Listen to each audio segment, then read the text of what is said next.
I felt a rush of excitement over my latest promotion and couldn't wait to share the news on my fifth wedding anniversary with my husband David and my mother-in-law, Mrs. Morrison. But everything I expected for the night was shattered beyond recognition. Instead of a celebration, I was faced with an anger so intense it left me breathless. In a shocking turn of events, David stood up and grabbed the anniversary cake, throwing it straight onto my head, leaving me drenched and stunned. At that moment, a fierce determination ignited within me. I knew I had to leave this toxic relationship, but I couldn't just walk away. I wanted revenge. Just a few weeks later, my life began to change in ways I never anticipated. What followed would leave everyone speechless. My name is Amanda, and I'm a financial analyst living in Boston. It's amazing how life can turn in the blink of an eye. I used to think everything was going according to plan and that my life was perfect. But on the night of my fifth wedding anniversary, everything shifted. I recall that evening vividly, the sun setting and casting a golden glow over the city, while I buzzed with excitement. I had just received a major promotion, something I had worked tirelessly for over several years. I prepared to share this milestone with David and Mrs. Morrison during our anniversary dinner, hoping for laughter, smiles, and perhaps even a toast to mark my success. The restaurant was chic, the lighting soft, and there was a gentle clinking of glasses around us. Seated at our table, I took a moment to appreciate the beautiful surroundings and the company. David had always been my greatest supporter, or so I believed. He smiled at me, his eyes lit with anticipation as I gathered the courage to announce my news. "David, Mrs. Morrison," I said, heart pounding. "I have some fantastic news. I've been promoted to senior financial analyst." The words lingered in the air as I waited for cheers, applause, or at least a few congratulatory words. But instead, I was met with a heavy silence. Mrs. Morrison's expression darkened, and a chill ran down my spine. "Is this why we raised him?" She finally spat, her voice dripping with disdain. "To be overshadowed by his wife's career." I blinked, stunned by her reaction. I had anticipated pride, or at least some happiness. Instead, I felt like I had just committed a crime. David shifted uncomfortably in his seat, and I saw the conflict in his eyes. He wanted to support me, but he was caught between me and his mother. "Mom, it's great news for Amanda. We should be celebrating her achievement," he said weakly, but his voice lacked conviction. Mrs. Morrison wasn't finished. "What about starting a family, Amanda? Do you think a promotion can replace the joy of children?" Her words were a sharp blade, cutting deep, and I felt a wave of anger rise. I took a steadying breath, struggling to keep my composure. "I believe I can balance both my career and family, Mrs. Morrison. This promotion means a lot to me." David looked down at the table, avoiding my gaze. "Amanda, maybe we should consider what Mom's saying," he murmured, his tone cool and distant. My heart sank. This wasn't the supportive partner I thought I had married. "I can't just quit my job to meet your mother's expectations," I replied, trying to keep my voice steady. "I deserve respect for my hard work." The tension grew thick, and I could feel the eyes of other diners on us. David's demeanor shifted, and I saw the frustration building. "You're being unreasonable, Amanda. You're my wife, not my competitor. Why can't you see that?" His words stung, even more than any physical pain could. "This isn't a competition, David. I'm trying to share my success with you," I replied, voice trembling, tears threatening to spill. Mrs. Morrison leaned in, her gaze piercing. "You need to think about what's best for this family, not just your career ambitions." I felt trapped. "This is who I am, and I won't give it up, not for anyone," I snapped, anger and desperation fueling my words. I was fighting for more than just my career. I was fighting for my identity. David stood abruptly, his body tense. "You just don't get it, do you? You're putting your career above everything else. Marriage is about sacrifice." In that instant, I saw his mother's influence twisting his perception of our marriage into something suffocating. I had always believed we were a team, but now I felt like a stranger in my own life. Sacrifice shouldn't mean losing yourself, I retorted, my cheeks burning. I deserve to have my dreams too. The argument reached its peak, and in a shocking moment, David reached for the cake and, in a blind rage, threw it directly onto my head. Gasps echoed around the restaurant, silencing conversations. I stood there, covered in cake, feeling humiliated. For a moment, the world seemed to freeze. My heart pounded, and I felt the betrayal sting more than any physical pain. As I stood there, tears streaming, I realized this was a turning point. The trust I once had in David crumbled. I pushed the cake off my face, heart racing, a surge of resolve rising within. I couldn't let this define me. I would reclaim my life. The evening had begun with excitement, but ended in chaos. As I left the restaurant, a whirlwind of emotions coursed through me, anger, fear, and a glimmer of hope. It was time for a change, and I was ready to face whatever lay ahead. As I stumbled out into the night, the cool air grounded me in reality. Humiliation washed over me, not just because of David's actions, but because of how the entire evening unfolded. What should have been a celebration had turned into a nightmare. As I drove home, I replayed the events repeatedly in my mind. How had it come to this? The man I loved had thrown a cake at me, and his mother's influence had turned him against me. I thought about the life we had built together and the dreams I had once cherished. Now I felt like a ship adrift at sea. When I finally reached home, the silence was deafening. I dropped my keys on the counter and sat down, still in shock. The walls seemed to close in, and I could hear my own heartbeat echoing in my ears. I pulled out my phone and stared at the screen. No messages from David, no apologies, no concern, nothing. I called my closest friend and colleague, Emma.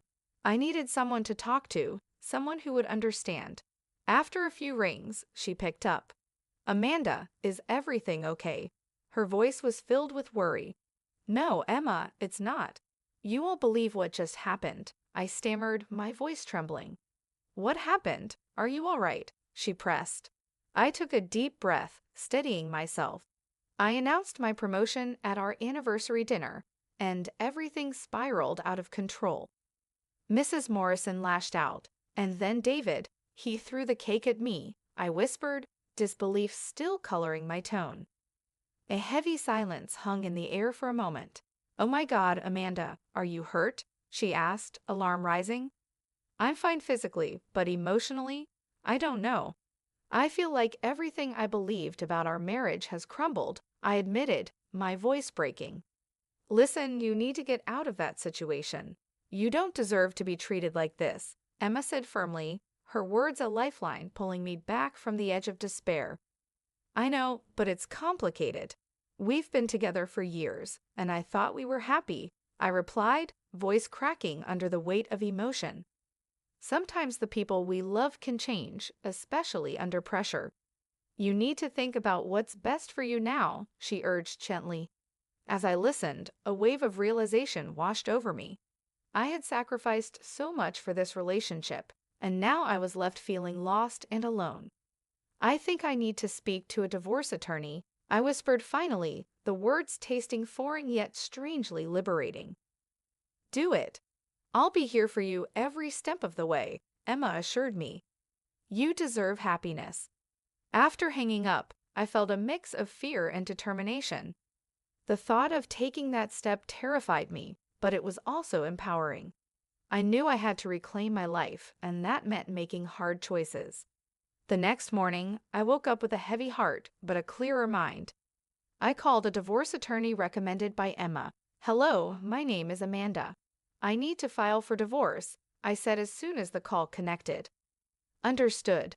Can you come in this afternoon to discuss the details? The attorney replied. Yes, I'll be there, I responded, hanging up with a sense of resolve. I was taking control one step at a time. At work, I tried to maintain a sense of normalcy, but I felt the weight of the previous night's events pressing down on me. My boss, Mr. Davidson, noticed my distraction during the morning meeting. Amanda, is everything all right? "You seem a bit off today," he asked gently. "I'm dealing with some personal issues, but I'll manage," I replied, forcing a smile. "You know you can talk to me if you need to," he offered, his tone warm and understanding. "Thank you, Mr. Davidson. I appreciate it," I said, feeling grateful for his support. It was comforting to know I had allies at work. Later that day, Emma surprised me with lunch. "I thought you could use a break," she said, sliding into the chair across from me. "How did the meeting with the attorney go?" "I haven't gone yet," I admitted. "I'm nervous about what's next." "Just take it one day at a time. You're stronger than you think, Amanda," she encouraged. Her words sparked a tiny flame of hope. As the afternoon wore on, I lost myself in my work, trying to escape the emotional turmoil churning inside. I focused on numbers, spreadsheets, and analysis, anything to keep my mind occupied. Finally, it was time for my appointment with the attorney. I took a deep breath before stepping into the office, my heart pounding. The attorney, a poised middle-aged woman named Susan, greeted me with a warm smile. "Let's get started," Susan said, her tone professional yet empathetic. "Tell me what's been going on." I poured out my story, detailing the emotional and mental struggles I had faced. As I spoke, a sense of empowerment grew within me. I wasn't just a victim anymore, I was taking action. "Amanda, it sounds like you've made the right choice for yourself. You deserve to be in a healthy, supportive environment," Susan said, her words resonating deeply. After our meeting, I left the office feeling a mix of anxiety and exhilaration. I had taken a significant step toward reclaiming my life. The path ahead would be challenging, but I was ready to face it. I would no longer be defined by someone else's expectations. I would find my voice, my strength, and my freedom. The weeks following that anniversary dinner were a whirlwind of emotions and hard decisions. After meeting with Susan, my divorce attorney, I began the grueling process of separating my life from David. Each day felt like a tug of war between dread and hope, a battle between my fears and my determination to reclaim my identity. At work, I immersed myself in projects driven by my fresh promotion. I wanted to prove myself, not just to others, but to myself. Mr. Davidson continued to check in on me. "Amanda, you're doing exceptional work. If you ever need to talk, I'm here," he said one afternoon. "Thank you, Mr. Davidson. I appreciate your support," I replied sincerely. One evening, Emma texted me, "Let's celebrate your new beginning. Drinks this weekend?" Her message made me smile. I needed an escape and a chance to feel normal again. "Absolutely. I could use some fun," I replied, excitement bubbling within me. That Saturday, we met at a lively bar downtown. The atmosphere was welcoming, and I felt a rush of energy as I walked in. Emma waved from a corner table, and I joined her, feeling the weight of the past few weeks begin to lift. "Cheers to new beginnings," Emma exclaimed, raising her glass. "To new beginnings," I echoed, clinking my glass against hers.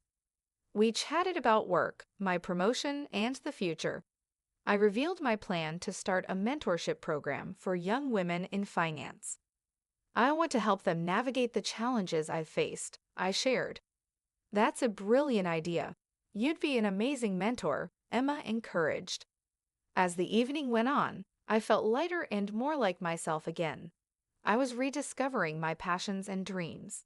The laughter and connection with Emma were exactly what I needed to reignite my spirit. The following week, I met with Rachel, an industry contact who had invited me to speak at a conference. "I'm so glad you decided to join us, Amanda. Your story can inspire so many," she said as we settled into a cozy cafe. "I hope so. I want to empower others to find their voices," I replied, feeling a surge of determination. As the conference date approached, I meticulously prepared my speech, weaving in the lessons I had learned. The night before, I practiced in front of the mirror, a blend of nerves and excitement swirling within me. On the day of the conference, as I stood backstage waiting for my turn, I took a deep breath, reminding myself of how far I had come. When the host introduced me, I stepped onto the stage, greeted by a round of applause from the packed auditorium. "Thank you for having me," I began, scanning the sea of faces. "I stand here today not as a victim, but as someone who chose to reclaim her life and use her experience to empower others. My journey wasn't easy, but it taught me that our voices matter. We deserve to be heard, to be seen, and to chase our dreams unapologetically." I shared my story, the highs and lows, the pain and the victories. As I spoke, I felt a sense of purpose infuse every word. By the time I finished, the audience was on their feet, the applause echoing through the hall. Women approached me afterward, sharing their stories and thanking me for my honesty. I realized then that my pain had transformed into a source of strength, not just for myself, but for others as well. In the days following the event, I received messages from women across the country who had been moved by my speech. They wanted to join my mentorship program, to learn how to navigate the professional world with confidence and resilience. My small initiative had blossomed into something much larger than I had ever anticipated. Even though I was thriving, David's shadow still loomed occasionally. I'd see his name pop up in emails or hear through mutual friends that he was struggling to move on. But I remained steadfast. I had made my choice, and I wasn't going to look back. One evening, as I sat in my cozy apartment, reflecting on everything that had happened, I felt a sense of peace wash over me. I was no longer defined by the hurt David had caused.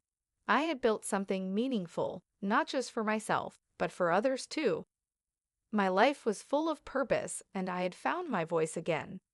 A few months later, my program received a nomination for a prestigious award recognizing contributions to gender equality in the workplace. I was stunned and humbled. When the night of the award ceremony arrived, I found myself surrounded by supportive colleagues and friends, including Emma, who had been my rock through everything. The host called my name, and I made my way to the stage, the applause filling my ears. "I'm honored to receive this award," I said, gripping the microphone. "But this isn't just my achievement. It's the achievement of every woman who has ever been told that her dreams were less important, that her voice didn't matter. We all deserve to be heard, and we all deserve to succeed." Tears pricked my eyes as I spoke. This moment was more than I could have ever imagined. I was no longer just Amanda, the woman who had struggled to find her place. I was Amanda, a mentor, an advocate, and a beacon of hope for others. As I stepped off the stage, Emma enveloped me in a tight hug. "You did it," she whispered, her voice thick with emotion. "We did it," I corrected, smiling through the happy tears. "I couldn't have gotten here without you." In the months that followed, my life continued to evolve. The mentorship program expanded, reaching even more young women eager to learn and grow. I traveled to different cities, sharing my story and connecting with others who had faced similar struggles. One day, after wrapping up a workshop in New York, I received an unexpected call. It was from a major publishing company interested in turning my story into a book. They believed my journey could inspire countless others, and they wanted to share it with a broader audience. I was speechless. Writing a book had never crossed my mind, but the opportunity felt like the culmination of everything I had been working toward. I agreed, and soon, I found myself poring over my experiences, each chapter a testament to resilience and growth. When the book was published, it received an overwhelming response. Readers from all over the world reached out, sharing how my story had given them hope and courage. I knew then that I had truly turned a painful chapter of my life into something positive. The book's success opened new doors. I was invited to speak on television, attend major events, and consult with companies on how to create more inclusive work environments. My life, once so broken and uncertain, had transformed into a journey of purpose and empowerment. Years passed, and one sunny afternoon, as I stood in front of a room filled with eager young women at a mentorship event, I realized how far I had come. The woman who had once been humiliated and cast aside was now a symbol of resilience.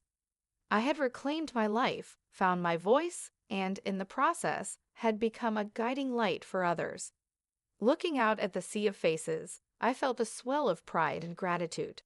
Remember, I told them, my voice steady and strong. Your story is yours to write. Don't let anyone take that away from you. Chase your dreams, speak your truth, and never settle for anything less than what you deserve. The room erupted in applause, and as I looked around, I knew that this was just the beginning. My story wasn't just about overcoming a toxic relationship. It was about rediscovering who I was and using that strength to build something beautiful. Standing there, I felt a deep sense of peace. The future was wide open, and I was ready to embrace every challenge and triumph that lay ahead.